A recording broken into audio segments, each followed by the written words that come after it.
জন আশীৰ্বাদ যাত্ৰাৰ অন্তত আৰম্ভ বিজয় সংকল্প সভা।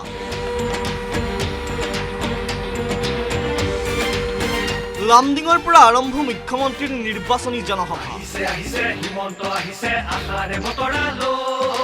নতুন নতুন প্ৰতিশ্ৰুতিৰে জনতাক আকৃষ্ট কৰাৰ লক্ষ্য মুখ্যমন্ত্ৰী ডক্টৰ হিমন্ত বিশ্ব শৰ্মাৰ। পত্নীৰ সৈতে বসন্তকালীন দুৰ্গা পূজাৰ মহাসপ্তমীৰ পূজা আগবঢ়াই মুখ্যমন্ত্ৰী ডক্টৰ হিমন্ত বিশ্ব শৰ্মাই বুধবাৰৰ পৰা আৰম্ভ কৰিলে বিজয় সংকল্প যাত্ৰা। দিছপুৰৰ মচনদ পুনৰ দখলৰ লক্ষ্যৰে লামডিঙৰ পৰা আৰম্ভ কৰিলে প্ৰচাৰ অভিযান। লামডিঙৰ বিজেপিৰ প্ৰাৰ্থী শিবু মিশ্ৰৰ হৈ বিশাল জনসভা সম্বোধন কৰিলে মুখ্যমন্ত্ৰী ডক্টৰ হিমন্ত বিশ্ব শৰ্মাই। চৰকাৰ গঠন কৰিলে 2 লাখ চাকৰি দিয়াৰ প্ৰতিশ্ৰুতি মুখ্যমন্ত্ৰী। সন্তানৰ পঢ়ুৱাৰ দায়িত্বও ল'লে মুখ্যমন্ত্ৰীয়ে। বৃদ্ধি পাব নিযুত মইনা বাবু আঁচনিৰ ধন। এইবাৰ আপোনালোকে বিজেপি চৰকাৰ বনাই দিয়ক।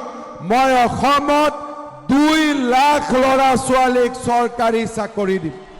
দুখীয়া মাক বাপেকে দেউতাকে ল'ৰা ছোৱালীক কেনেকৈ পঢ়াব, সেইকাৰণে এইবাৰ মই এটা কথা আপোনালোকক ক'ব খুজিছোঁ যে কেজিৰ পৰা পিজি, তাৰমানে নাৰ্চাৰীৰ পৰা ইউনিভাৰ্চিটিলৈকে আমাৰ যিমান ল'ৰা ছোৱালী অসমৰ ল'ৰা ছোৱালী আছে সকলোকে পঢ়ুৱাৰ দায়িত্ব মামাই ল'ব।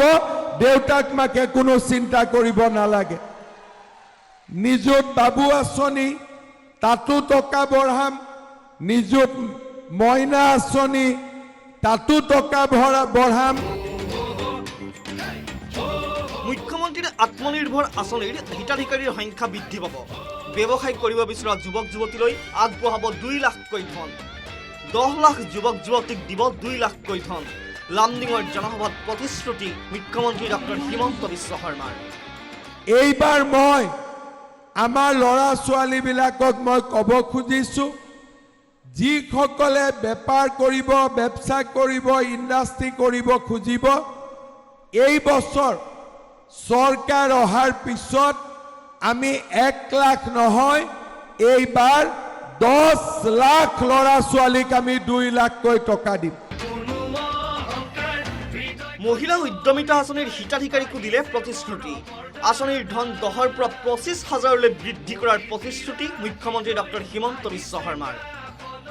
মহিলাসকলক উদ্যমিতা আঁচনি কিমান টকাকৈ দিলোঁ? কত টাকা পালে আপনাৰা? 10,000। 10,000তে ভোগ পলানে আৰু লাগিব? 10,000তে ভোগ পলালে নে আৰু লাগিব? পাক্কা লাগিব? তেতিয়াহ'লে মই আজি আপোনালোকক কৈ গ'লো, এইবাৰ দিছিলোঁ 10,000, অহাবাৰ আপোনালোকে পাব 25,000 টকা। কংগ্ৰেছক কটাক্ষ কৰিবলৈ নাপাহৰিলে মুখ্যমন্ত্ৰী ডক্টৰ হিমন্ত বিশ্ব শৰ্মাই। কংগ্ৰেছে একো দিব নোৱাৰে, কংগ্ৰেছে দিব পাৰে কেৱল ধুতি আৰু লুঙি।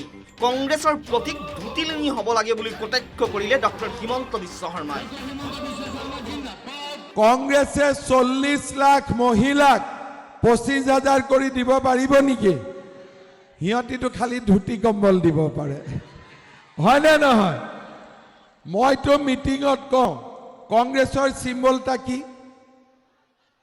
কি হয়? কাটা হাত, হয়নে নহয়? কংগ্ৰেছৰ চিম্বলটো হ'ব লাগে লুঙি। লুঙিত তেওঁলোক ইলেকশ্যন উঠিব লাগে, হয়নে নহয়? লামডিঙৰ জনসভাতে আন এক প্ৰতিশ্ৰুতি মুখ্যমন্ত্ৰী ডক্টৰ হিমন্ত বিশ্ব শৰ্মাৰ। পুনৰ চৰকাৰ আহিলে 15 লাখ মহিলাই নতুনকৈ পাব অৰুণোদয় আঁচনি। কেৱল লামডিঙতে নহয়, হোজাইত বিজেপিৰ প্ৰাৰ্থী শিলাদিত্য দেৱৰ হৈ প্ৰচাৰ চলালে মুখ্যমন্ত্ৰী হিমন্ত বিশ্ব শৰ্মাই। হোজাইৰ পৰা শিলাদিত্য দেৱক বিশাল ভোটৰ ব্যৱধানত জয়ী কৰাবলৈ ৰাজ্যক আহ্বান বিজেপিৰ ষ্টাৰ কেম্পেইনাৰগৰাকী। একেদিনাই 3খনকৈ বিশাল জনসভা সম্বোধনেৰে এক প্ৰকাৰ বিৰোধীক প্ৰত্যাহ্বান জনালে মুখ্যমন্ত্ৰী ডক্টৰ হিমন্ত বিশ্ব শৰ্মাই। হোজাইৰ পৰা প্ৰণৱ শৰ্মাৰ report, news 18 Assam north east.